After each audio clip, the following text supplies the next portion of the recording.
Hello everyone. आज हम एक बहुत ही इंटरेस्टिंग टॉपिक के बारे में डिस्कस करने वाले हैं। अब जब भी हम ट्रेडिंग में आते हैं तो ऑब्वियसली सी बात है, शुरू शुरू में तो हम किसी से इन्फ्लुएंस होकर ट्रेडिंग में आ जाते हैं।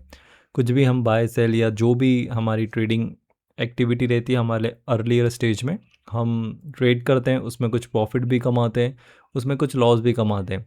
लेकिन जब हमें कंटिन्यूसली लॉस होने लगते हैं तब हम जाते हैं सोशल मीडिया के ऊपर। हम यूट्यूब्स हो गए या अदर सोशल मीडिया जो भी प्लेटफॉर्म होते हैं वहाँ पे जाते हैं, वहाँ पे किसी ना किसी को हम देखते हैं। तो जिसको भी हम देखते हैं फिर हम उसकी स्ट्रेटेजी को फॉलो करते हैं।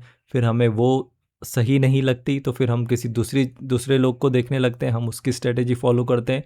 जब वो भी पैसा बना के नहीं देता फिर हम किसी और को देखने लगते हैं और इसी तरीके से वो चेन चलती रहती है।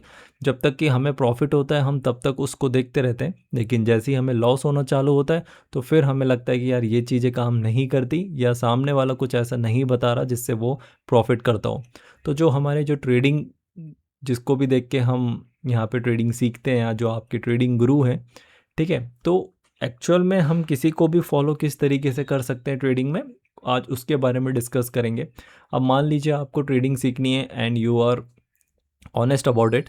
अगर आप ईमानदारी से ट्रेडिंग सीखना चाहते हैं तो आप किसी ना किसी के ज़रिए ही सीख सकते हैं। देखिए, ट्रेडिंग एक ऐसा प्लेटफॉर्म है जहां आप गलती करके सीखोगे तो देखिए वो आपको फाइनेंशियली काफ़ी ज़्यादा नुकसान पहुंचा सकता है। तो खुद की गलती से बेहतर है कि जिन्होंने ट्रेडिंग किया हुआ है, जिन्होंने इस फील्ड में काफ़ी समय बिताया हुआ है, उनकी आप वीडियोस देखो या उनके थ्रू आप अगर इसको सीखोगे तो आपको ज़्यादा बेनिफिट होगा, इंस्टेड ऑफ कि आप खुद गलती करके सीखो। क्योंकि ये एक ऐसा बिजनेस नहीं है जिसमें हम खुद गलती करके धीरे धीरे ग्रो करें, राइट। तो आपको किसी ना किसी को फॉलो करना पड़ेगा, जिनको एक आपको जेन्युइन कंटेंट जो आपको प्रोवाइड करवा रहे हैं उनको आप फॉलो कर सकते हैं और उनके थ्रू ही आप इसको सीख सकते हैं। विद टाइम आप खुद भी सीख सकते हैं, लेकिन क्योंकि ये फाइनेंशियल मार्केट है, फाइनेंशियली आपको पैसा लगाना पड़ता है, इस वजह से देखिए इसमें फाइनेंशियली नुकसान लेने के बजाय आप किसी को फॉलो करके, किसी को उनसे, अगर आपको लग रहा है कि वो एक जेन्युइन कंटेंट आपको दे रहे हैं तो आप उनको फॉलो करके भी इस मार्केट को समझ सकते हैं। अब देखिए जो दिक्कत है वो आती है कि हमें जब प्रॉफिट होता है तब तक तो हम किसी को भी फॉलो कर लेते हैं, लेकिन जैसे ही हमें लॉस होने लगता है हम उसको छोड़ के किसी दूसरे को फॉलो करने लगते हैं, क्योंकि हमें ऐसा लगता है कि शायद इन्होंने वो नहीं बताया जो एक्चुअल में जिससे हमें प्रॉफिट हो। तो देखिए ऐसा नहीं होता है। अब देखिए ट्रेडिंग एक ऐसा फील्ड है जिसमें सब अपने अपने माइंडसेट से यहाँ पे प्रॉफिट बनाते हैं, ना कि किसी स्ट्रेटेजी से बनाते हैं। हालांकि ये एक डिफरेंट टॉपिक है, कभी और इसमें डिस्कस करेंगे, लेकिन जो हमारा आज का टॉपिक है कि आप अगर किसी को फॉलो करते हैं या आप किसी के मेंटर के थ्रू आप सीखते हैं तो उनके थ्रू एक सही प्रोसेस क्या होती है ट्रेडिंग सीखने की। अब देखिए आप जब भी ट्रेडिंग सीखते हैं ना, तो सब फर्स्ट ऑफ ऑल आप जिससे भी सीख रहे हैं, जो भी आपके ट्रेडिंग गुरु है, राइट, या जो भी आपके मेंटर है, उनको सबसे पहले उनका आप स्टाइल समझिए कि वो किस तरीके से ट्रेडिंग करते हैं। क्या वो सपोर्ट रेजिस्टेंस पे ट्रेडिंग कर रहे हैं, या वो आपको इंडिकेटर पे ट्रेडिंग बता रहे हैं, या वो आपको प्राइस एक्शन के अकॉर्डिंग यहाँ पे ट्रेडिंग का प्लान बता रहे हैं, या जो भी आपको सिखा रहे हैं, ठीक है, वो आपको किस बेसिस पे सिखा रहे हैं। कोई कोई आपको ऑप्शन चेन भी यहाँ पे एनालिसिस करके बताता है, कोई जो डेटा होते हैं FII DII डेटा के अकॉर्डिंग भी आपको मार्केट की कंडीशन बताते हैं। तो जो भी मेंटर आपको बताते हैं कि मार्केट को किस तरीके से रीड करना चाहिए, तो फर्स्ट ऑफ ऑल आपको क्या करना चाहिए, आपके जो मेंटर हैं उनका आपको ट्रेडिंग स्टाइल पता होना चाहिए, राइट। जो आपके मेंटर होते हैं वो किस तरीके से मार्केट में ट्रेड करते हैं उनका आपको पहले स्टाइल पता होना चाहिए, ठीक है। उस स्टाइल के बेसिस पे, जैसे मान लीजिए कोई आपको सपोर्ट रेजिस्टेंस के बेसिस पे आपको ट्रेडिंग के बारे में इंफॉर्मेशन दे रहा है, या ट्रेडिंग के बारे में कुछ नॉलेज या आप उनसे सीख रहे हैं और उनका जो मेन टूल है वो सपोर्ट एंड रेजिस्टेंस यूज़ करके, तो सबसे पहले आपको ये क्लियर होना होगा कि आपका जो मेंटर है या आप जो सीख रहे हैं वो बेसिकली सपोर्ट और रेजिस्टेंस के कॉन्सेप्ट है, राइट। ताकि आप क्या हो सके, आपका माइंड एक फ्री हो सके कि हमें सपोर्ट रेजिस्टेंस पे ही फोकस करना है, हमें बाकी चीज़ों पे ज़्यादा फोकस नहीं करना है। देखिए ट्रेडिंग एक ऐसी फील्ड है जहाँ पे आप जितने कम डिस्ट्रैक्शन रखोगे उतना ज़्यादा ही आपको यहाँ पे ग्रोथ और सक्सेस मिलेगी, और जितने ज़्यादा डिस्ट्रैक्शन आप रखोगे तो उतना ही ज़्यादा आपको परेशानी देखने को मिल सकती है। तो फर्स्ट ऑफ ऑल आपको मेंटर का ट्रेडिंग स्टाइल देखना पड़ेगा कि वो मेंटर किस बेसिस पे यहाँ पे ट्रेड करता है। उसी कॉन्सेप्ट में फिर आपको जो भी आपको लर्निंग मिलती है उसी को आपको आपके जो भी चार्ट है, जिस भी इंडेक्स में आप ट्रेड करते हो, वहाँ पे आपको जो आपको कॉन्सेप्ट सिखाया जाता है उसी कॉन्सेप्ट पे आपको प्रैक्टिस करनी होती है।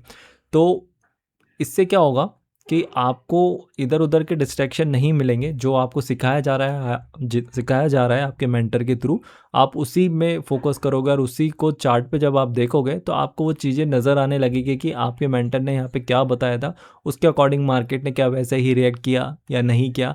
और फिर जब आप उसी चीज़ को फ़ॉलो करते जाओगे, तो आपको उस चीज़ में प्रैक्टिस होती जाएगी और उसी चीज़ में जो आपके स्किल्स हैं, वो भी डेवलप होते जाएँगे, राइट? ओके। सो सेकंड चीज़ देखिए, जो भी आपने आपके मेंटर से सीखा हुआ है, मान लीजिए जैसा हम एग्जांपल लेके चल रहे हैं कि आपने सपोर्ट रेजिस्टेंस पे ट्रेडिंग करना आपके मेंटर से सीखा हुआ है। अब देखिए दूसरी चीज़ क्या इंपॉर्टेंट है देखने के लिए कि मान लीजिए यहाँ पे ये मार्केट ने यहाँ पे रेजिस्टेंस वगैरह लिया हुआ है, ये वाला जो रेजिस्टेंस है, यहाँ पे मान लीजिए मार्केट ने रेजिस्टेंस लिया हुआ है।